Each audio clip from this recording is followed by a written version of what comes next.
आने वाले समय में हम सबकी कामना है कि इस कोरोना के खिलाफ हमारी ये जंग बहुत जल्दी समाप्त होगी, और जब ये समाप्त होगी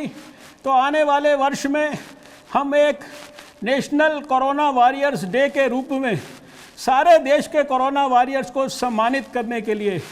इतिहास में इनके नाम को हमेशा के लिए अंकित करने के लिए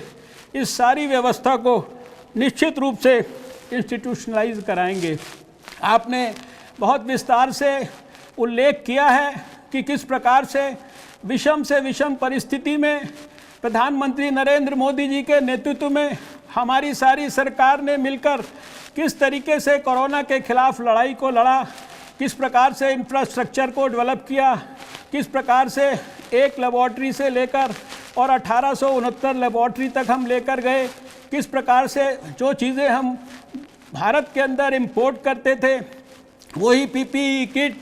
वही N95 मास्क, वही वेंटिलेटर, वही दवाइयाँ हम लोगों ने एक्सपोर्ट करने की क्षमताएं विकसित की। लाखों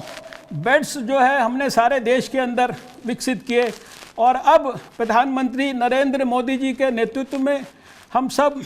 आत्मनिर्भर स्वस्थ भारत की परिकल्पना के साथ आने वाले भविष्य के अंदर जिस प्रकार से पूर्व में चेचक और पोलियो जैसी बीमारियों को हम लोगों ने जड़ से समाप्त किया है, उसी प्रकार से भविष्य में कोई भी ऐसा अगर दुर्भाग्यपूर्ण परिस्थिति आती है तो देश और भी ज़्यादा मजबूती से तैयार हो, देश के लोगों को स्वास्थ्य संबंधी सब प्रकार की सुविधाएं हर तरीके से उपलब्ध हो। इसके लिए हमारी सरकार प्रधानमंत्री नरेंद्र मोदी जी के नेतृत्व में लगातार काम कर रही है। समय की मर्यादा है, इसलिए आपका हृदय से मैं आभार व्यक्त करना चाहता हूं, लेकिन इस समय का प्रयोग मैं अपने देशवासियों को और विशेषकर आपके साथ साथ बाकी सब मीडिया के लोगों को भी एक अपील के साथ अपनी बात को समाप्त करना चाहूँगा कि इस समय हम कोरोना के पेंडेमिक में उस स्थिति में हैं जब हम सब लॉकडाउन के बाद अनलॉक की जो विभिन्न फेजेज़ हैं उसको आगे बढ़ा रहे हैं, और ऐसी परिस्थिति में हम देख रहे हैं कि समाज में कुछ लोग ऐसे हैं, चाहे वो बहुत बड़ा वर्ग ना हो लेकिन फिर भी सिग्निफिकेंट वर्ग है, जिसको जो सावधानी लेनी है उस सावधानी को लेने में वो लापरवाही कर रहा है। कोरोना के खिलाफ जंग कोई बहुत बड़ी रॉकेट साइंस नहीं है, ये बार बार प्रधानमंत्री जी से लेकर देश के अंदर आपने भी अभी दोहराया, प्रधानमंत्री जी के संदेश में भी दोहराया गया, और मैं फिर दोहराना चाहता हूँ कि ये जो मास्क है ये हमारे लिए एक बहुत बड़ा रक्षक है। 2 गज की दूरी, हाथों का सैनिटेशन, हाथों की सफाई साबुन और पानी से, और इसके साथ साथ अपने हाथों को नाक मुंह से दूर रखना,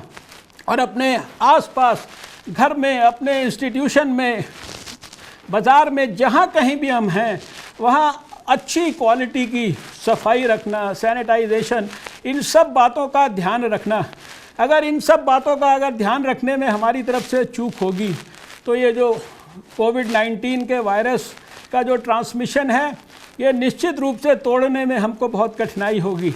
और ये भी मैं विश्वास से भारत के लोगों को कहना चाहता हूँ कि अगर आप केवल इन सावधानियों को ठीक प्रकार से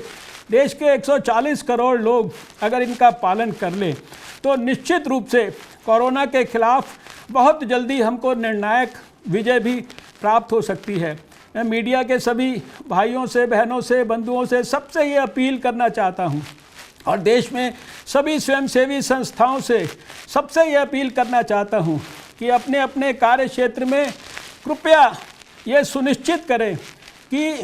इस संदर्भ में देश के अंदर एक भी नागरिक किसी भी किस्म की लापरवाही ना करे, और अगर देश के लोग इस मामले में सजग रहे तो मुझे पूरा विश्वास है कि उनके स्वास्थ्य की भी रक्षा हो सकेगी, उनके प्राणों की भी रक्षा हो सकेगी, और बहुत जल्दी हम सबको विजय प्राप्त होगी। आपको पुनः बधाई देता हूं, और जिन लोगों का आज इस कार्यक्रम के माध्यम से अभिनंदन किया जा रहा है उनको भी मैं अपने हृदय की गहराइयों से, अपनी ओर से और अपने प्रधानमंत्री नरेंद्र मोदी जी की ओर से बहुत बहुत बधाई और बहुत बहुत शुभकामनाएं देता हूं। कोरोना वॉरियर्स को हृदय की गहराइयों से फिर से मैं प्रणाम करता हूं। नमस्कार, जय हिंद, भारत माता की जय। बहुत बहुत धन्यवाद आपका स्वास्थ्य मंत्री डॉक्टर हर्षवर्धन।